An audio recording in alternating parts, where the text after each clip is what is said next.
particular chapter, we are speaking about band limited channels, right? In this chapter, two things are very important, students. One is the band limited channel. Channels have limited bandwidth. In the other modules, we never addressed the bandwidth of the channels. We assumed channels have sufficient bandwidth.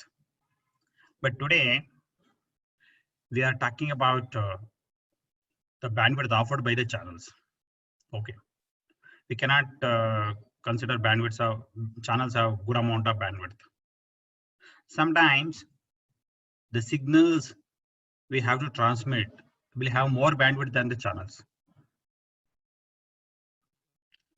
Recall, the signals should have less bandwidth because they have to pass through the channels.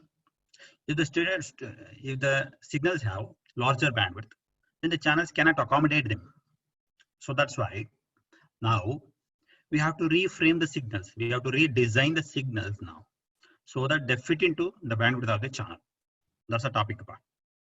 One side was signals at the input, another side is channel, which is connecting transmitter to receiver.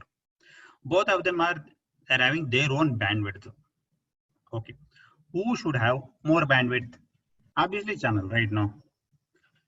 If the signals have more bandwidth, obviously some of the frequency contents in the signals will be removed by the channel. Channel cannot accommodate. So that's why we have two things in mind, two challenges. One is we have to design the channels so that they have more bandwidth. Otherwise, we have to design the signals so that they should have less bandwidth. Actually, the second case is more appropriate because channels are limited in number. They are physically available. We cannot find abundant number of channels. Large number of channels are not available. So we always look into signals. Okay. The design of signals depends on our visualization, right? So we can come out with a good number of solutions. So that's all the idea about this chapter. Okay. We shall redesign the signals to fit into the channels. Okay. Right. To start with our discussion, we assume the channels are non-linear. Okay, channels are not non-linear, but we assume ourselves channels are linear to start with, right? Once we assume that channels are linear, so as we all know that, we can find the output of the linear systems using convolution. Okay, let us start with input to the channel. So what is the input to the channel? Is digital symbols, because in digital communication, we confine our discussion only to digital symbols. So we are going to send digital symbols through the channels. These digital symbols are in different forms. Okay. So they are converted to appropriate signals and they are transmitted later. All these digital symbols are assumed to be equiprobable. That means it is not like that some one symbol occurs more time than the other symbol. Okay. Since we do not have much information about the digital source or the input source, we assume that there are some digital symbols at the source and all of them are equiprobable. Okay. So the digital source may be M array or quadry, octa, binary type. Okay, this all depends on number of symbols. If number of symbols are 2, we can declare it as binary. Number of symbols 8, octa, symbols 4, quadry. In general, it is M array system. M can be any number, integer. Accordingly, we can denote the symbols D1, D2 up to DM. In quadry, D1, D2, D3, D4, like that, you can symbol. Okay. Accordingly, probability of occurrence of each symbol. In binary, 1 by 2. We know that. Okay. We'll make some statements. M number of digital symbols are represented by pulses of M number of amplitudes. Okay. In the previous slide, we discussed about the symbols. These are the symbols available. So these symbols need to be transmitted through the channel. So for that, we want signals. Okay. So here I say that digital symbols are generally represented by pulses, pulse train. Correct. So these pulses will have different amplitudes right now. For example, for binary, these pulses will have two amplitudes, one for bit 1, another for bit 0. Okay. We have seen something like on-off keying, otherwise unipolar signaling. In unipolar signaling, positive pulse represent one bit, zero amplitude pulse represent another bit. If you use polar signaling, positive pulse represent one bit, negative pulse represent another bit. Likewise, we choose the amplitude for these pulses, right? If there are m number of symbols, we can identify pulses of m different amplitudes. The amplitude can be chosen according to your design requirements. Okay, right. But all these pulses are generally rectangular in shape. Only amplitude changes. All the pulses are rectangular in shape, right? Like this, what I have shown on the slide. This pulse is in time domain, and this is having an amplitude. I have taken this amplitude as 1, and this is going to represent 1 bit. If you change the amplitude without changing the shape of the rectangular pulse, if you change the amplitude to -1, this will represent another bit. Then if you change the amplitude to 3, then it will represent another one. So +1, -1, 3, -3. See, we got 4 different amplitude. 1 now, -1, 3, -3. So we can represent 4 symbols like that. 1, -1, 2, -2, 3, -3. So like this also you can choose. You can choose the amplitudes for this rectangular pulse, and we can represent digital information. So in summary, the number of signals to represent m number of digital symbols are m. That means m symbols, we need m number of signals. Okay, and these signals are chosen rectangular pulses time being. But rectangular pulses have a lot of problems. So what are the problems? Look at this, another picture. This one is the spectrum of rectangular pulse. Rectangular pulse is in time domain. This pulse, what I have shown on the right side, is a sync pulse. You know the one. Sync pulse is the Fourier transform of the rectangular pulse. Okay. So this sync pulse is occupying some portion of the bandwidth.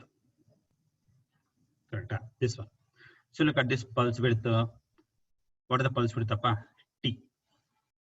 0 to T, let us say, right now. And this pulse is going to decide this bandwidth. The pulse width is going to decide the bandwidth. So what I say, if the pulse width T is a smaller number, bandwidth 1/T is larger number. Okay. The narrow rectangular pulses occupy larger bandwidth. According to me, rectangular pulses occupy good amount of bandwidth right now. But one more thing about this rectangular pulse, if you observe carefully, the frequency starts from origin. The frequency f equal to 0 stands for DC signal. DC signal. Okay. Then what is the guarantee that the channel allows DC components? See, if you want to pass these rectangular pulses through the channels, you should have 2 points in mind. One is rectangular pulse has frequencies around 0. Not only having frequencies around 0, good amount of energy in the spectrum is present near 0 only.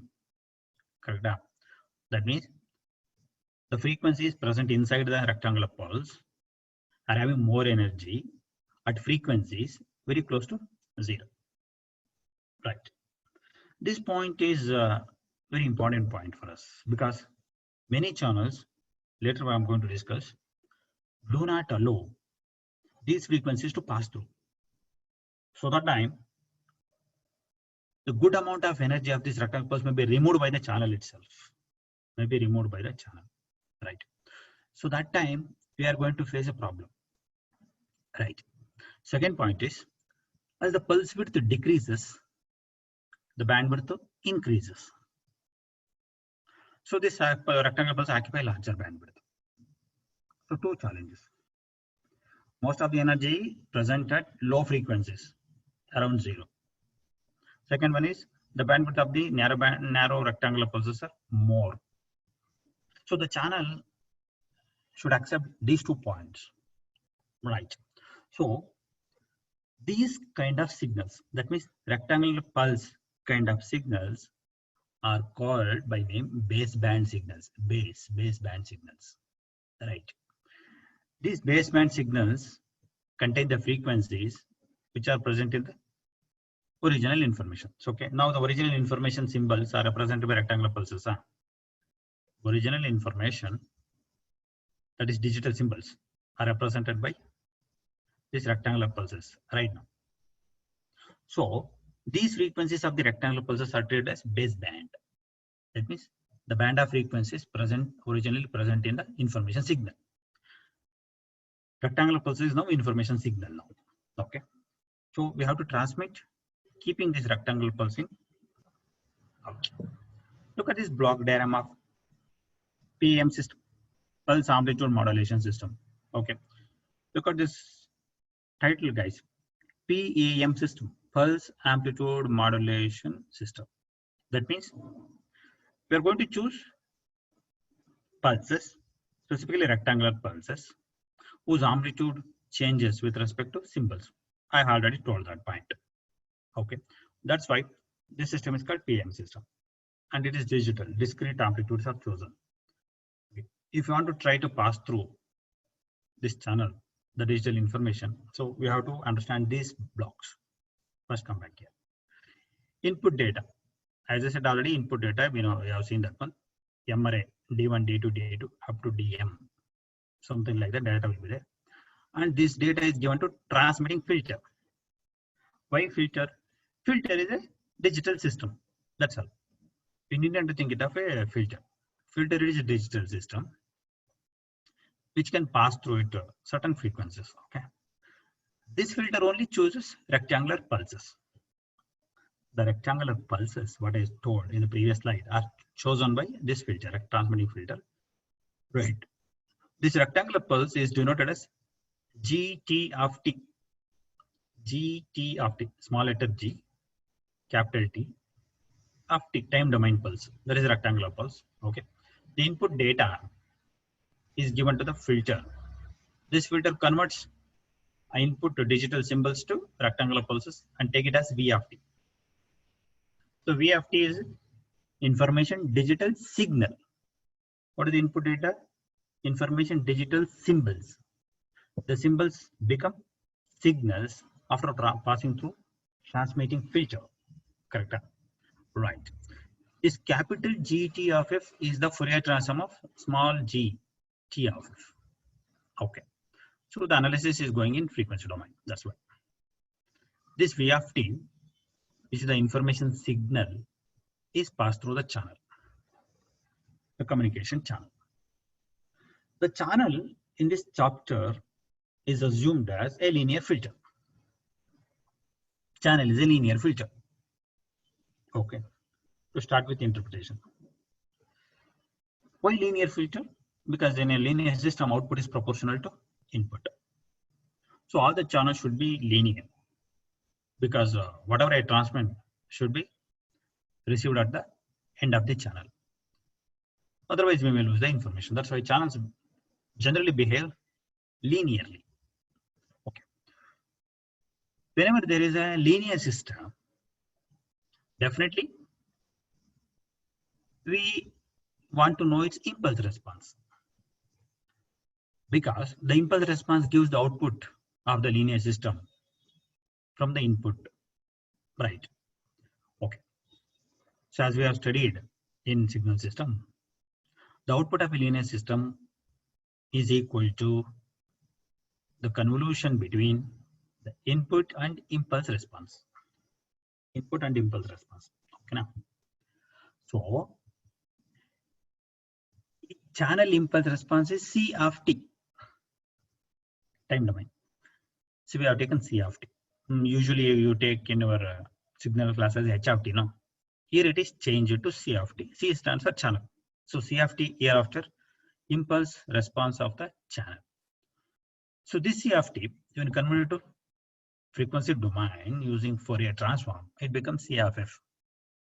C of f is frequency response of the channel.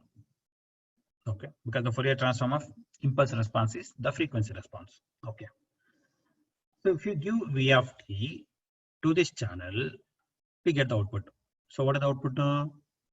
Let me denote it as H of t. So careful about symbols. Okay, H of t is the output of the channel, which is given by convolution between V of t and C of t. So V of t convolution C of t is equal to H of t hereafter. So H of t is the output of the channel. So your information signal now passed through the channel and given as H of t. Yes, this H of t is added to the noise. Noise is added to the signals, so that it becomes H of t plus N of t is equal to R of t. R of t is a signal received at the receiving filter, receiver. At the input of the receiver, the signal is R of t. This R of t contains two parts. One is noise N of t plus the transmitted signal H of t. This noise is AWGN, additive white Gaussian, and that's why this plus sign, it gets added. Right. The received signal now has two components, signal component as well as noise component. And both of them are passed to receiving filter. Now, the receiving filter is also a system. It's a receiver. It has to demodulate the signal to extract the information from the signal, right? So the receiving filter has demodulator or a detector inside. Even though I have shown detector here as a separate block, we can think this receiving filter. Usually receiver has many blocks within to extract the information. So one of the first important blocks is the matched filter. Okay. So receiver may contain correlators, matched filters, correct? Something like that. It can use appropriate receiving device to extract the information. Now in this particular thing, we shall assume that we have matched filter. Okay. What is that matched filter? It's a filter which is matched to the incoming signal. Okay. We already know that which signal is coming. What do we know? We know that the rectangular pulse is coming. Rectangular pulse is our H of t. Basically, it is V of t. After passing through the channel, it becomes H of t. What changes V of t to H of t? We ourselves assume that rectangular pulse remains same, may amplitude change, let us say, may amplitude change. So it's going to be some rectangular pulse only. We have to design this receiving filter so that it completely gets matched to the rectangular pulse I'm sending. So this rectangular pulse is having a frequency starting from 0 up to some 1 by pulse width. 0 to 1 by pulse width. So this filter should accommodate all those frequencies and should pass through this one. So I don't want this receiving filter to alter any information. It should allow as it is. Correct. That's why this GRF should be matched to H of t, na? Its frequency response. H of f. So this H and this GRF should have a linear relation that will pass through that one. And it is coming out as Y of t. Okay. So remember, receiving filter is a match filter. It's completely matched to the input signal, but not matched to the noise. Remember, it's not matched to the noise. It will remove the noise, only process H of t and produce output. So in that output, we just take one sample. Okay, sampler, symbol timing estimate, because we are not sending one rectangular pulse. A chain of pulses, a sequence of pulses will be transmitted. So the time we have to separate the pulses from each other. So that's why we exactly sample a signal at the symbol timing. Okay, in a symbol, we choose one time. For example, middle of the pulse. At the middle of the pulse, we take one sample. Next sample, again middle of the pulse, we take one sample. We just want to know the amplitude of that particular sample. If it is positive, bit 1. If it is negative, bit 0. So like that, we can decide right now. So we need not to have the complete rectangular pulse to decide in favor of 1 and 0. So we go for sampling. We choose only one impulse or one sample. That is y of kt. The small t after sampling becomes kt, because after every period, capital T, symbol period, we take a sample. So from this, we identify which bit was sent. So we call that device as detector. Basically, detector here is a decision-making device, and the output is detected. This is how digital PAM works with. So what is important here? Input data is given to transmitting filter to produce the sequence of pulses. That is PM signals. Okay. So transmitting filter produces digital PM signals, which are passed through channel. Channel should be linear. After that, the receiver should be a matched filter. It should be completely matched to the output of the channel, so that we extract our information. Right.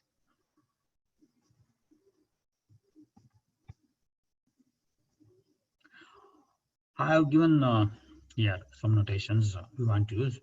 GT of T, the signal waveform representing digital symbol. GT of F, Fourier transform of GT of T. C of T, impulse response of the channel. C of F, frequency response of the channel. GR of T, impulse response of the receiving field.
Digital transmission through band limited channels. This is what the topic of discussion. Right. When it comes to channels, two types of channels are come across. One is baseband channels. Another one is band pass channels. Baseband channels are capable of following all the frequencies present in baseband signals. Program. Usually baseband signals are having their energy completely present around frequencies very close to 0. Right. They are the original signals generated to represent information. But band pass channels are present somewhere in the middle of the spectrum. Let us say we have something called waveguides, correct, or microwave channels. These channels are capable of transmitting only gigahertz. They start somewhere around 1 gigahertz. They can go extend up to 5 giga, 10 giga, 20 giga, like that. They do not allow lower frequencies. They do not allow much higher frequencies. These kind of channels are called band pass channels. Band pass. All right.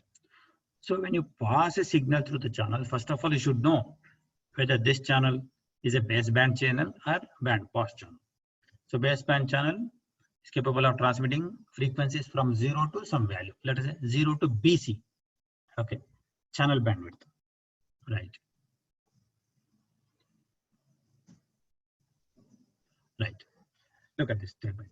The baseband channel is band limited to frequency BC. That means, look at this pulse. Look at this here. It's a frequency axis. Don't get confused with the pulse in the last, right? It's a frequency axis. Go to another. Yeah. Look at this F. It's a spectrum. And this symbol C of F. That means the spectrum of the channel. Okay. Frequency response of the channel. So this channel is capable of allowing frequencies from 0 to BC. It does not allow any frequency greater than BC. So this channel can be treated as a baseband channel because it's starting from 0. It's allowing frequencies somewhere around 0. Right. These kind of channels are baseband channels. We shall start our discussion with baseband channels. The channels are baseband, so we can easily transmit the baseband signals like rectangular pulses, right? Which is also having frequency from 0 to some 1 by pulse width. Okay. So that's why all the signals you are transmitting now should have the frequency less than this BC, to pass through this one. Okay. The channel is characterized as a linear feature, as I said, with impulse response C of t and frequency response C of f. Now, here C of f is simply the Fourier transform of C of t. Nothing but Fourier transform in C of f. If you want, you have to integrate C of t after multiplying it e power minus k to pi of t. This is a Fourier transform equation. Right. Look at this. This is also C of f, and this one also. Right. This C of f, what I told, I have just drawn this one to show that the channel is having frequencies up to BC. Correct. But here I have assumed the channel as a linear filter. Okay. A linear system should have a magnitude response as a linear representation. Okay. The square is not linear. Okay. There is an abrupt change from 0 to 1. See, 1 to 0 and 0 to 1, the abrupt changes make the system non-linear, right? But I want my channel to be linear. That's why we change the frequency response of the channel like this. It's a gradual change. It's like a sine wave. It's like a part of sine wave, a sinc function, which is very gradual. This makes the system linear. Okay. So this diagram represents magnitude response of the band limited channel. This CFF and this CFF both are same. This is non-linear representation. This is the linear representation. Okay. So both of them are showing the maximum frequency as BC.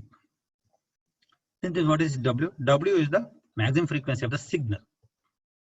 So the maximum frequency of the signal must be equal to BC, if not less than BC.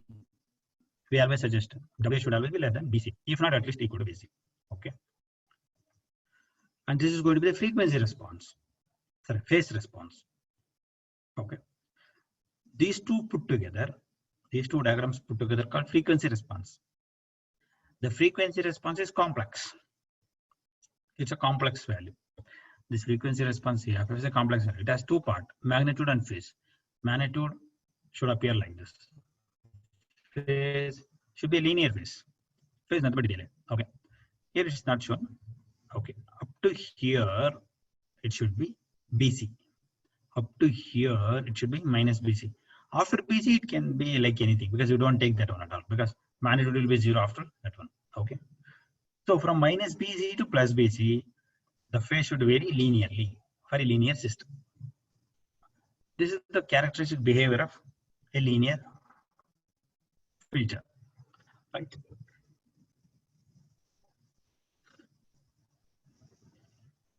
Next we have here, I just written a block diagram here to show that what is the purpose of channel. A band limited channel will accept the pulses GT of t and try to produce H of t. Okay, the sequence of pulses are converted to H of t. This is the H of t is another sequence of pulses with minor changes. To that noise is added N of t. Okay, right. Here H of t, this fellow, is given by convolution of C of t into GT of t. Right, it's the convolution. Next, H of f is equal to C of f into GT of f. So convolution in time domain is equal to multiplication frequency domain. I have told that one. So can use any one of these relations to calculate the output of the channel, right? And since the relation is convolution, we can write this convolution equation also. Okay, H of t is equal to integral of C of t becomes C of tau, GT of t becomes GT of t minus tau d. This is a convolution equation accordingly. So this GT of t is the input waveform to the channel, and this is the response of the channel, right? H of t goes to the receiver. At the input of the receiver, we have two waveforms, H of t and N of t. Both are added. Yeah, I've reproduced this block diagram once again. Right. So in the previous topic, we reached up to this point, H of t plus N of t. Now we are going to talk about R of t. R of t is H of t plus N of t. Next is receiving filter. Yeah, here's the sentence. The demodulator that is coming inside the receiving filter implies a filter which is matched to the signal H of t. Okay, demodulator is a matched filter. It's having a filter. This maximizes the SNR at the output. So, okay, usually this matched filter designed such that signal to noise ratio should be maximum. That means signal to noise ratio, that means signal power divided by noise power should be maximum. Means either noise power should be reduced or signal power should be increased so that the SNR is larger. Until SNR is larger, decision becomes easy. Therefore, we pass the received signal H of t plus N of t through the filter that has a frequency response. This fellow. As I said, this receiving filter is a matched filter.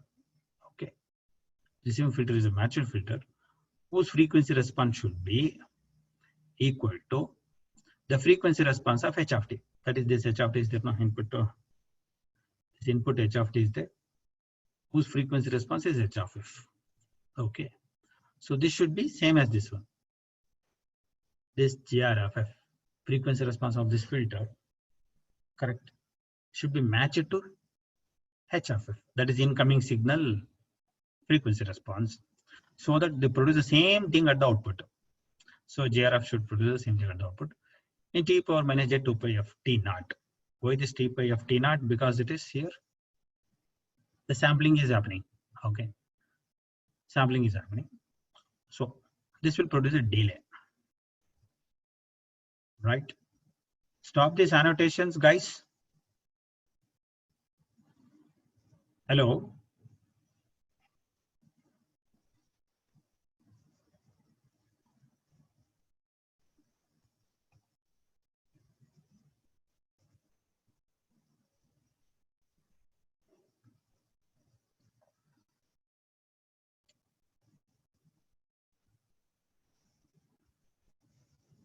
Hello, remove these annotations.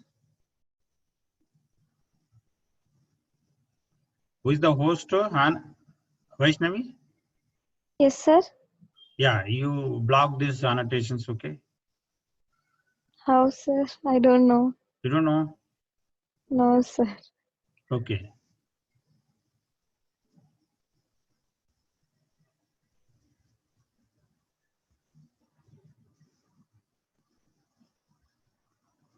your manage participants, there is an option you check out.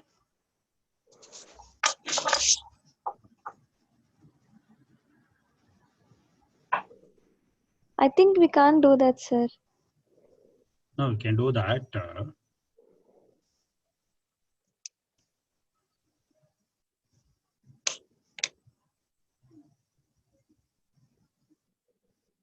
Okay.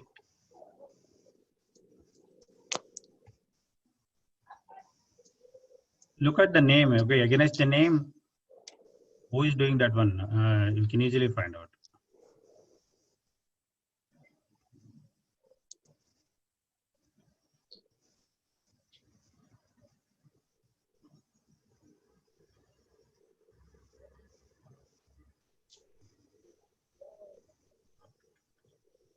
Okay.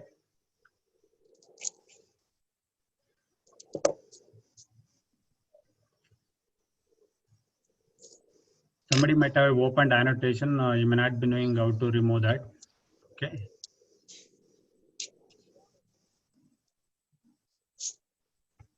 So what you have to do now? You have to go to annotations. Okay. In that annotation, there is an option clear viewers drawing. I just cleared now. Okay. So next time when you want to do, you can do that way. Yeah. Okay. Now come back. What we were discussing, GRFF. Okay. So now the response of the channel is given to the receiver. The receiver should be designed so that the incoming signal should go to the output. Okay. E power minus G2 pi of t is just a phase shift. It's just a phase shift. Okay. T naught is some nominal time delay. Okay. Magnitude spectrum should be same thing. So what I'm trying to convey is that the receiver should allow. Hey, guys, mute.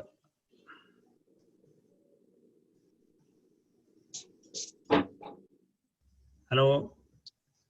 Somebody has unmute. Yeah. That's good. So what you have to do, the receiver should have same H of F at the output of the receiver, but there can be additional phase shift. This will be there automatically because of the time taken by the receiver to, but without this we cannot avoid this one. So the output of receiver is always same as the input of the receiver, except some small phase shift. The phase shift will be 2 pi f t naught. Right. Next, afterwards, we come to the output y of t. Y of t is the integral of h of f square d of f. So how did you get this equation, right? This equation is directly taken from the matched filter topic. If you recall, during first internals, before this lockdown happens, I had given the notes of the second module, right? At the end of the second module, there is a topic called matched filter. You might have already read that. In that matched filter, we have proved this equation. Okay. So whenever I say a particular system is a matched filter whose output can be taken as y of t naught, which is given by integration of h of f square. Okay. Y t naught is giving some extra delay, that one at a particular time delay. The output is given by integration of h of square. Okay. What is h of f? H of f is the frequency response of h of t. H of f is the frequency response of h of t. H of f square is the power. H of f integration is energy. Okay. This is a calculation of energy of the incoming signal at a particular time t naught. Okay. But this energy calculation is shown in frequency domain. In my coming slide, I'm also going to give this one in time domain. Okay. So energy can be either calculated in time domain or frequency domain. Right. So as a summary, if I say any system is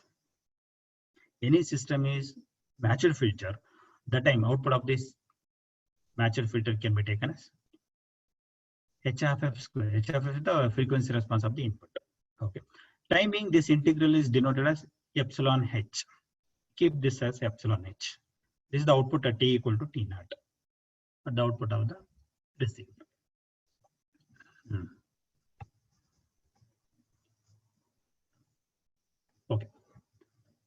So we have discussed about signal component already. What is the signal component? H of t. Frequency response H of t is H of f. The same H of f is produced at the output of the receiving filter. Okay. Right. And the corresponding equations. Now what about the noise component? The noise component at the output of the matched filter has a zero mean and power spectral density of this one. Noise is a random signal. So output of the receiver again is going to be a random only. But it's having a zero mean. Mean means expectation of the noise is zero. So we don't expect that noise. But even though you don't expect, this noise is existing and it changes the power. It's called power spectral density. That means noise is having a power spectral density maximum power value, which is given by SN of f. Watts per hertz. Okay. So SN of f is power spectral density, watts per hertz. That means it is the total amount of power present in 1 hertz bandwidth, okay, which is given by N0 by 2 into H of f square. N0 by 2 is the power spectral density of white noise into H of f square means that means when the noise is added in the channel, it was N0 by 2. After passing through the receiver, it becomes into H of f square. Why H of f square? H of f comes from H of t. H of t is a voltage signal. H of f is also voltage in frequency domain. H of f square is a power. S is a power. S of f is power spectral density. So H of f square is also power. Right now, that's why. So this is power spectral. N0 by 2 is power spectral density. H of f is power. So total is power spectral density. That means before receiver, the noise was present completely. N0 by 2 is a constant. It is completely present at all the frequencies, wideband, correct. But after passing through the filter, it becomes a narrow band. The receiver confines it to a small value. Okay. So noise is dealt like this. So SN of f is noise power spectral density. That means power by bandwidth. If you want noise power, not the power density, noise power, you have to integrate this one. Correct? So SN of f unit is what? Watts per hertz. DFF into hertz. Hertz cancel out as watts. So if you integrate this flow, if you integrate, you will get this value. Okay. N0 by 2 is a constant. This integration I have seen in the previous slide. Integral of H of f square is nothing but epsilon h. Epsilon h. So finally, we come to this one, SNR at the output of the matched filter. Signal to noise ratio.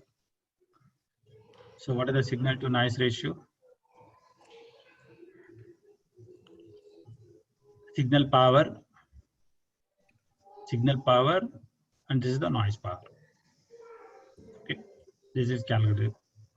Epsilon h cancels. So that is what is left with.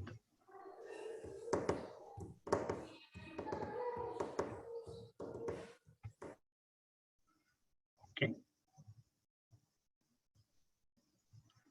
So one epsilon h cancels with this flow, another epsilon is left out. So this is going to be signal to noise ratio of this particular topic. So when you pass a baseband signal through a baseband channel, so you are going to get this signal to noise ratio. So what you have to do, what should be signal to noise ratio at the output? It should be maximum. More the signal power, more the detection, less the error. So errors will be automatically reduced. So that's why I want to keep this SNR maximum. Until SNR is maximum, the errors will be less. So you have to keep the maximum SNR. That means you have to increase epsilon h. N0 we cannot change. You have to increase epsilon h. To increase epsilon h, you go back to previous slide and see what I've done. So this you have to work upon. So this H of square integration should be a greater value. If you give this value very great value, so automatically SNR increases. So communication will be successful. Right. This is about digital transmission through band limited channels. Right. So we already discussed all these things. Yeah.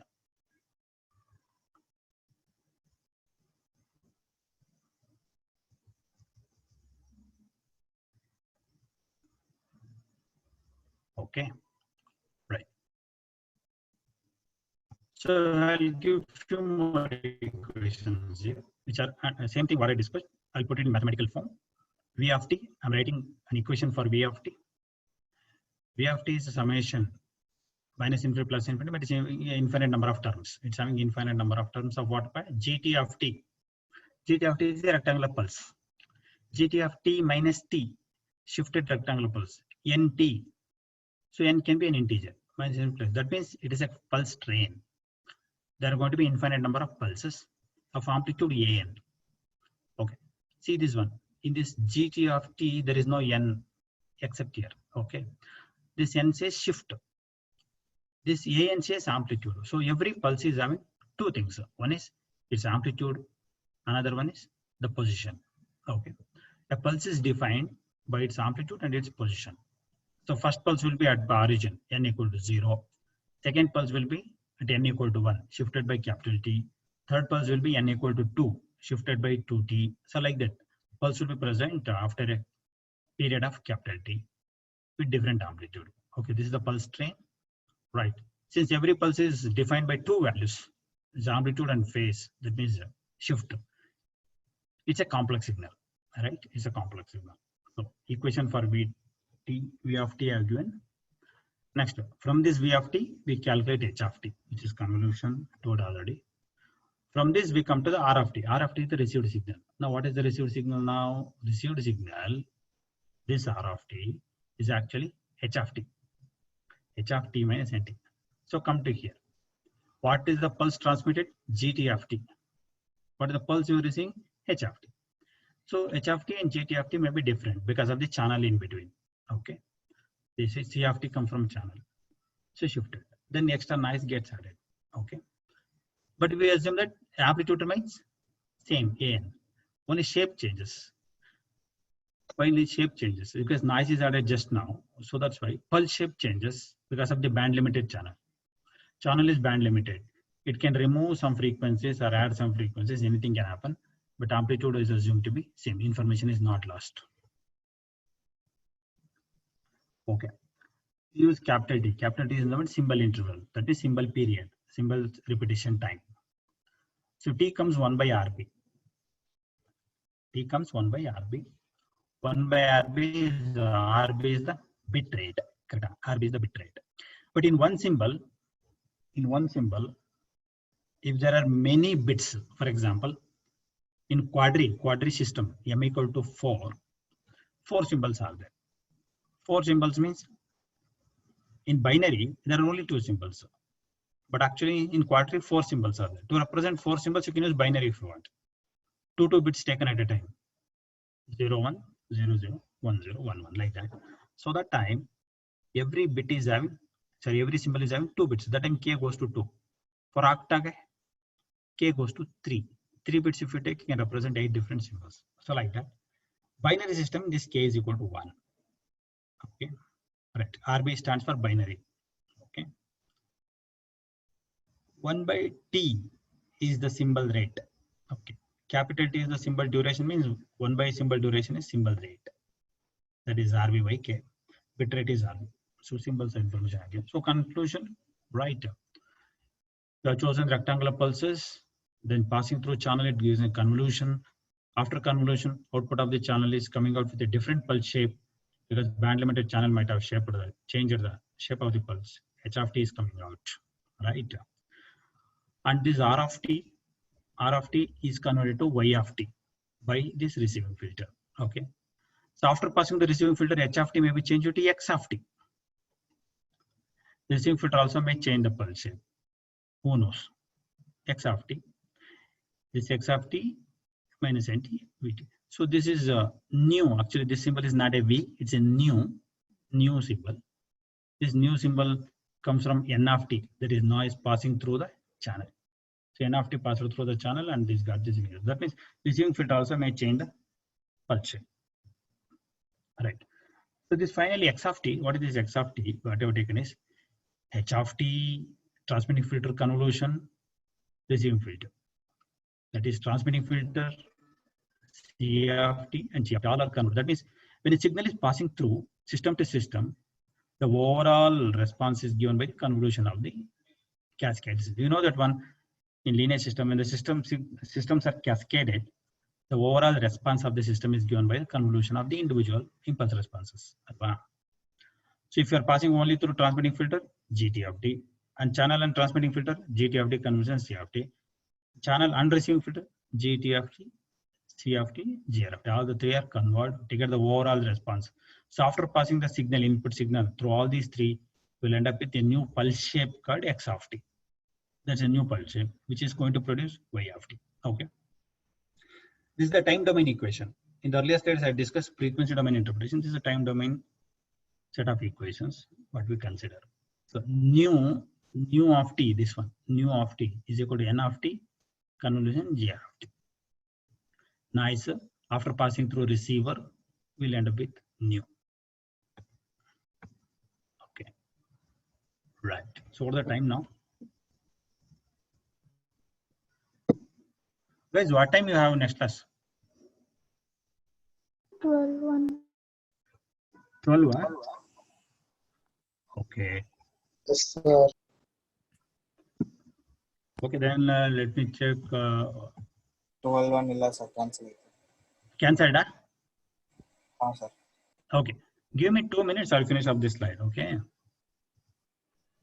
Yeah, this is over, no? Right.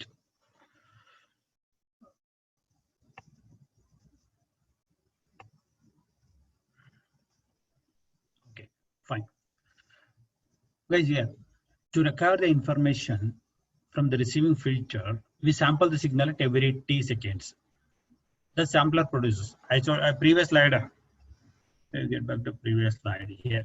Y of t, this equation y of t, then this y of t here sampled. So y of t becomes y of mt.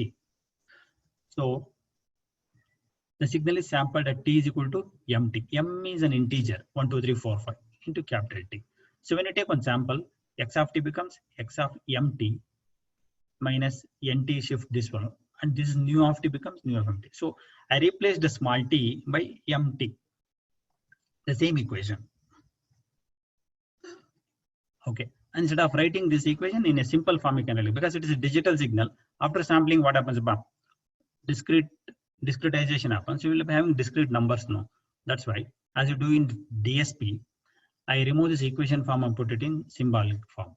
So y of mt can be called ym, x of mt can be called xm.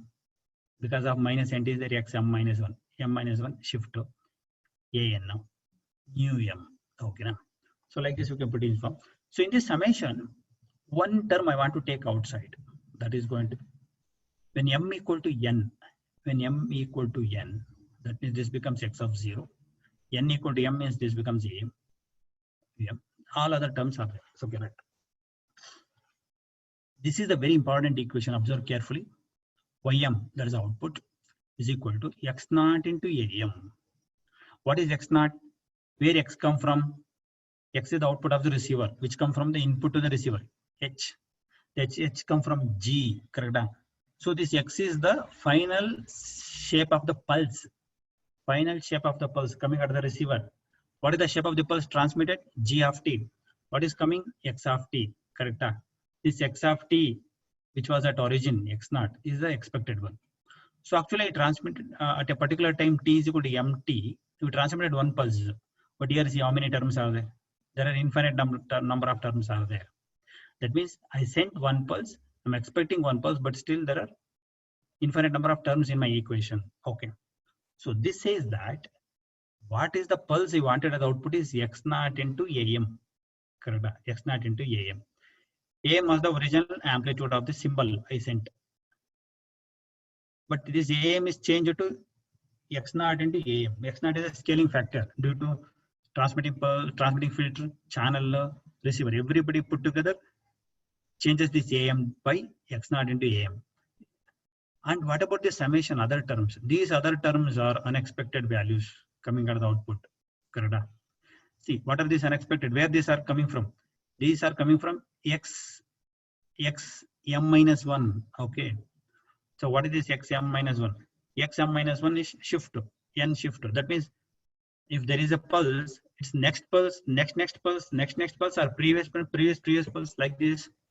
That means the expected pulse or wanted pulse, if you try to get that output, it will be having some additional term, additional information added by the previous pulses.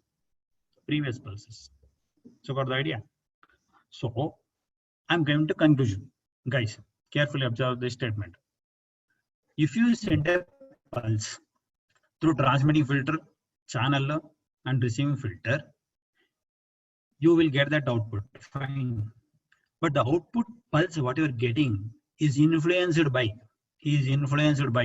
not only itself, but also by neighboring pulses, other pulses, which are just previous to that and next to that, or next to that. How many pulses influence your present pulse? Maybe infinite. All the pulses may influence. Correct? So other pulses can affect your present pulse. Correct. This is what is called ISI, inter-symbol interference. Read this statement. The second term on the right-hand side, which is the second term in the summation, this summation represents the effect of the other symbols at the time instant t is equal to mt, called ISI, inter-symbol interference. In general, ISI causes degradation of the performance of the digital communication system. Finally, the third term represents the additive noise. Okay, let me conclude. OEM, the received signal, received symbol consists of transmitted symbol with amplitude AM. But AM doesn't remain AM. AM is multiplied by X0. Who produced X0? The transmitting filter, channel, or receiver, everybody put together, they multiplied my AM by X0. So AM value changes by some value. After that, not only these filters, also my neighboring pulses, other pulses going along with this pulse also added some information here, added value. So this also changes this AM value. So it is making my life difficult in identifying AM. Plus noise. New AM is a white noise. Correct? In this chapter, I'm not worried about this white noise. I'm worried about this summation sign. What is the effect of other symbols on the present symbol? This is called inter-symbol interference. Okay. In the next class, we have to study about inter-symbol interference in detail. Okay. Everybody should undergo this concept in mind. So what is the effect of one symbol on the other symbol? So because they are going to cause distortion in the communication, right? So we shall end the session. Next class we shall go through the other topic. Okay.